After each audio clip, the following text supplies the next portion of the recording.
Let's discuss the main reasons that the U.S. government may want to screw with you or your country.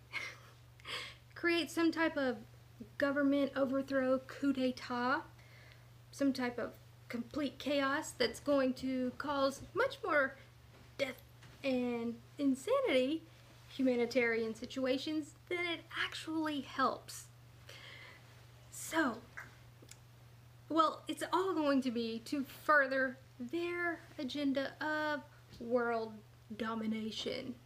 Kind of like the game of Risk. So I'm going to give you the plan, kind of a recipe on how to create a military coup. Step 1. Create a strong U.S.-backed fifth column. What's a fifth column, you ask? It's a group of people that undermine the government of a country and to support the opposition. They can be both covert and overt, open or under whatever, covert. There are various ways to create a good U.S.-backed fifth column. Our favorite that we like to use here in the good old USA is using a good wholesome fronts such as USAID or the National Endowment of Democracy. That's called the NED. So, the National Endowment for Democracy, or NED, like this journalist right here says from Consortium News, it is to what was used in 1983. The NED essentially took over the CIA's role of influencing the electoral outcomes and destabilizing of governments that got in the way of, the U.S. interest. We can't have that. But the NED also serves as kind of a slush fund for those good neocons that are trying to give you humanitarian aid. So we can use the NED and the USAID to destabilize your country by saying that we're bringing you food and medicine. Step 2, undermine a country's economy. It is very important with this step that you make sure that you don't care about anybody that's going to die, starve to the point of so much hunger that they would start killing, raping, robbing, trafficking humans, to get by and make money. It's a very important aspect here to use the mainstream media. You've got to use that, and social media platforms. It's a must. To make it seem like that it is the complete fault of the sitting president, because we have to demonize that person, right? Of course. Making the entire public think that he's hoarding all the goods, such as toilet paper and food. Like Maduro right now. He's got that 3-ply just all stacked up in the palace. Yeah. No, actually it was the opposition stuffing it in warehouses or bringing it across the border to Colombia to sell it at 10 times the amount. But let's not bring that up. The mainstream media's job, their number one job always, is to ensure that you don't ever hear the truth. Even if they have to go as far as censoring alternative media sites, sometimes even putting journalists in prison or, getting them out of the way or any of those other shady dealings. And as Peter Coleman, an international observer for the Presidential Economic Advisory Commissionary Board, stated, it is absolutely clear who is behind the food and medicine boycotts and the empty shelves at the supermarket, because and the internal strife and violence in Venezuela, because it is a carbon copy of what the CIA did under Kissinger's command in 1973 in Chile, which led to the murder of the democratically elected president Allende. Yes, so we're pretty good at this. So to sum that all up, really, it's just to create economic troubles which makes hungry people, which makes angry people, right? We all know those hungry people that get super angry when they're hungry. Okay, step 3. You either have to wait for internal protest and create them. Basically, like most places, there are normal protests against any situation. We have them here, we have them everywhere. But like in the situation of Nicaragua and Venezuela and these other countries, we have certain people that are involved that come here to the United States and study under the United States universities. We've got to have them here so we can train them properly, of course, such as Juan Guaido, who moved to Washington, D.C. in 2007 to enroll in the government political management program at George Washington University under the tutelage of Venezuela economist Luis Enrique Barista Bierte. I hope I'm saying that right. One of the top neoliberal economists, former executive to the International Monetary Fund. Yeah, I mean, that's perfect, right? The IMF. Wow. And then we declared him the president of Venezuela. You see how this works? It's really great. So apparently we can just do that now.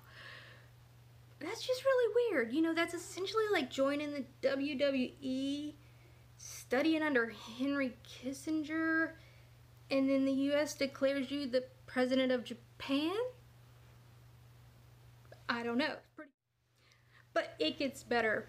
For a random guy named Juan, like I like to call him, he is a product of a decade-long project overseen by Washington elite regime change trainers. While posing as a champion of democracy, you know, he's got to be an actor. He has spent years at the forefront of the violent campaign to destabilize and create civil discord all over the country. I mean, so what's the big deal? He's an American-trained puppet who was groomed by the IMF to take over Venezuela and give away their natural resources. That's not so bad. You know, if the Venezuelan people want that, shouldn't we respect their wishes? Because that's what corporate media is telling us, so it only makes sense, right? Wait, what? Oh, before all of this, 81% of Venezuelans didn't even know who Juan Guaido was? Oh, that sucks. Well, that's not looking good. And then according to this study conducted in January of 2019 by a local polling firm, 86% of Venezuelans would disagree with international military intervention, and 81% opposes the U.S. sanctions that have gravely hurt South American nation's economy. Oh crap, so this isn't looking good. Let's recap. So most Venezuelans don't even know who Juan Guaido was. Most Venezuelans still support Maduro even if they don't like him. Whether you agree with him personally or not doesn't matter. It's what the Venezuelans want, okay? They do not want any type of U.S. military intervention. But that's not a good way to create a coup. We've got to stick to the script. They obviously don't want these sanctions, yet CNN, PBS, Fox, NBC, CBS, BBC all want you thinking that everyone there is starving to death on their knees begging for American freedom bombs to start raining down on them like dollar bills in the strip club. What? Because you know, the American interventions have worked so well.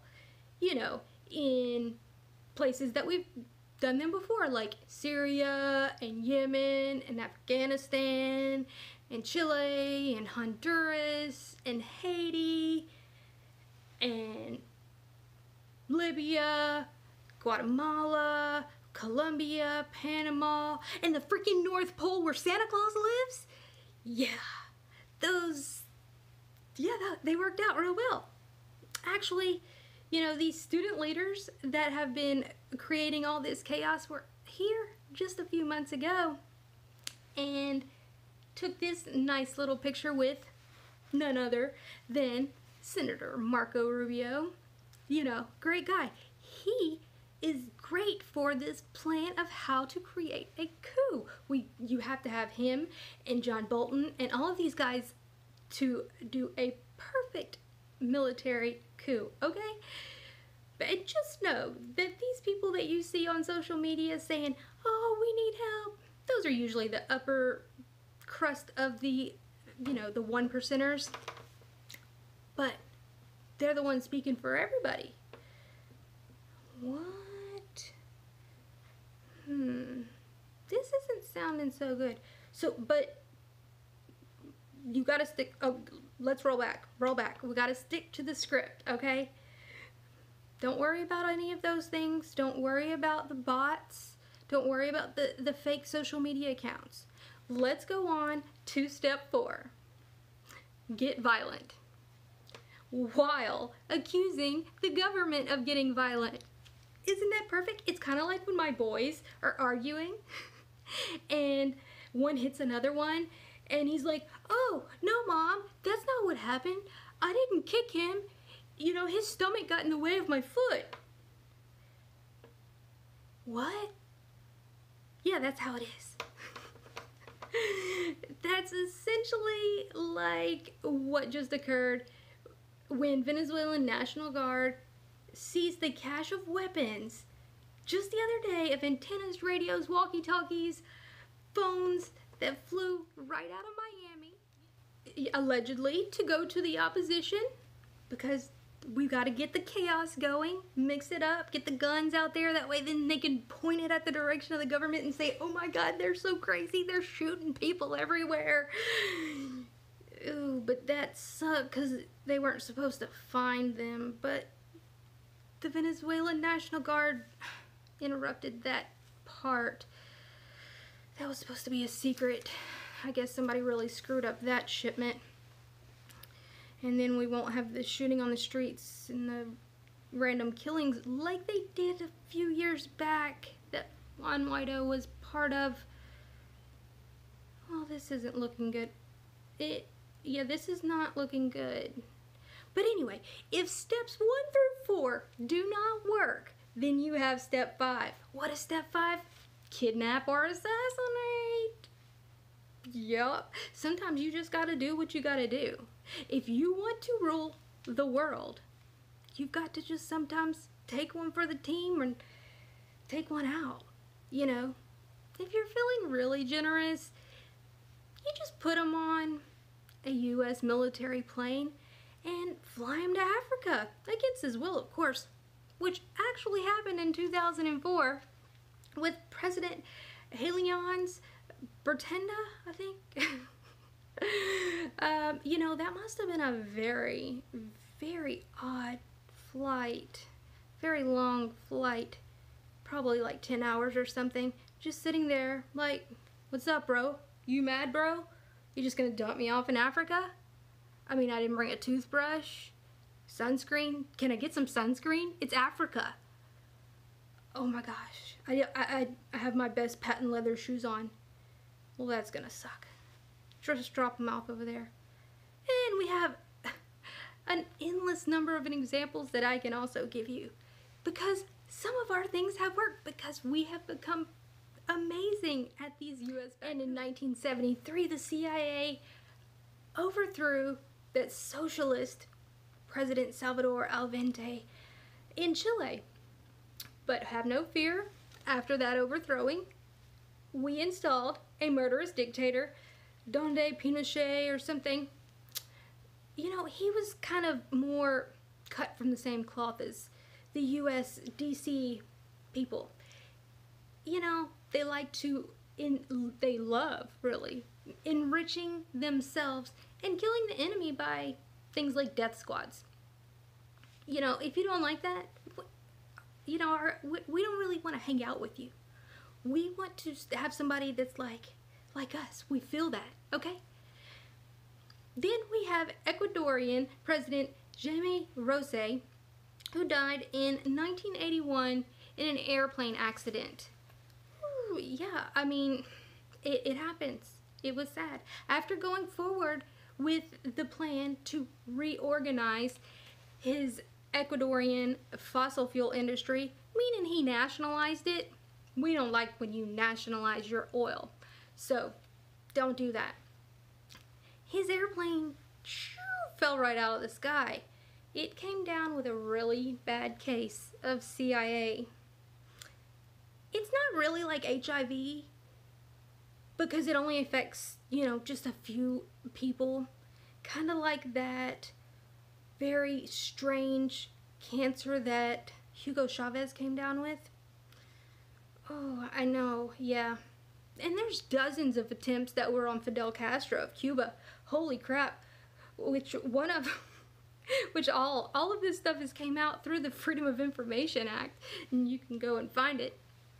So, you know, they wait a few years and then say, oh yeah, that was us. It wasn't a conspiracy theories, but I do have to talk about that one with Fidel Castro that they tried to actually use an explosive cigar.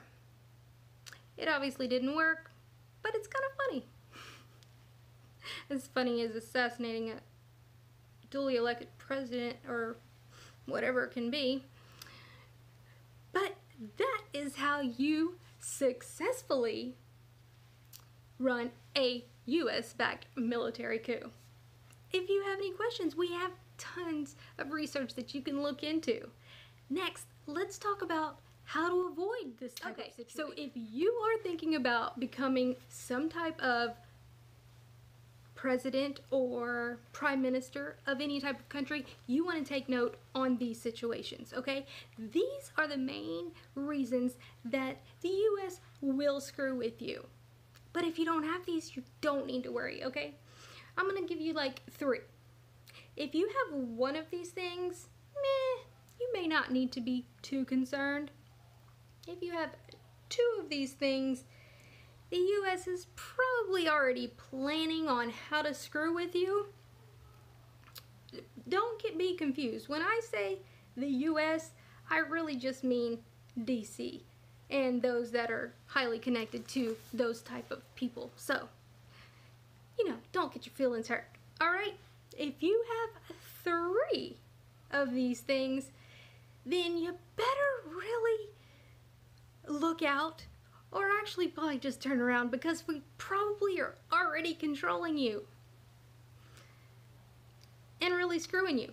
But this is the reasons right here that we would consider overthrowing your country or trying to assassinate or whatever we do. You know, like I talked about in the coup. Reason number 1 the US DC would consider overthrowing you is if you are socialist. Yes, if you don't have the same economic system that the US has, which is predatory capitalism and socialism for the top, then we will consider you essentially Satan, and we will make sure that everybody around knows how evil you really are. Number 2, dropping the dollar. If you drop the US dollar, you will be screwed. You know, Libya dropped the dollar, Iran dropped the dollar. Yeah, we overthrew them. Pakistan dropped the dollar in trade with China, and the following day, we added them to the list of countries violating religious freedom. Yes, I'm not kidding. It really happened. We don't take kindly to people dropping the dollar, so don't do it if you want to, you know, stay in good graces. But Venezuela shouldn't have to worry about that because, oh wait, shit. Oh, U.S. Venezuela dropped the U.S. dollar. Crap. Well, they may have two of those. Okay, the number 3 reason is if you have oil or any form of national resources. Definitely Venezuela doesn't have any of that, right? Oh, wait. The world's leader in oil reserves? Well, I mean, that's only the world. You know, Mars might have more oil. Maybe that's why we're out there. It's possible. It's just the world. In case anybody's wondering, those are the real reasons that the U.S. is trying to invade Venezuela and any other country. It's pretty much a step-by-step plan. And if you can figure this stuff out, you won't be fooled. So stay safe. All of the globalist legacy media, CNN, MSNBC, Fox, CBS, NBC, Bill Maher, John freaking Oliver, are all touting the same line. Even Secretary Pompeo just announced that Hezbollah is now are the biggest threat, and we must go into Venezuela because of that. What? This makes no sense. But hey, it's okay, because most of the population will believe anything that's going to be on legacy media. It's just a fact. The majority, you know, the years and years of manipulation that the CIA and the NSA and all of these people have done really great things within our media to push all these things to get you to believe it. So, we don't really have anything to worry about. The government's going to take care of us and all the other countries around.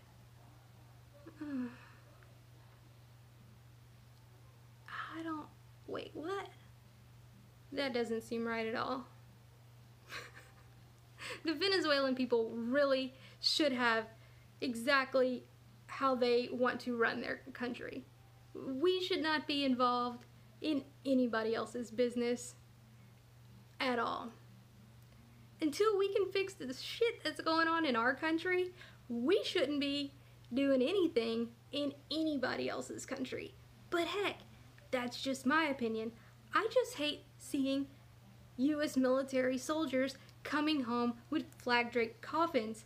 I know people think that that's very confusing, and they're like, oh my god, you must be a socialist. I sometimes have an accent just for fun. But I'm like, no. I just think that some things these people do are a good idea. And either way, we shouldn't be meddling in their business. Because whenever we meddle, usually things don't end up doing too well. You know, the U.S. humanitarian aid interventions are not smart bombs. You know, they don't target the actual problem and then everything else is good. Wait, actually, yeah. It is like smart bombs. We are told that it's only going to affect the problem. But no, honestly guys, my whole thing is leave them alone, and people need to stand up for them because it's them today and it's us tomorrow. I tried to make this more fun and not so, oh my gosh. It's not a fun topic to always talk about, so you gotta laugh some. But honestly, this is it. They've really screwed this. It honestly is kind of funny how bad they've screwed this up. It really is. I mean, it kind of makes me glad that they screwed it up this bad, but then it kind of makes me worried that they'll do something stupid if they're just like determined. You know how people are just like, fuck it, I'm going out. Like, what? Kind of like declaring a random person a president of another country. But anyway, y'all like, share, subscribe. Have a wonderful day.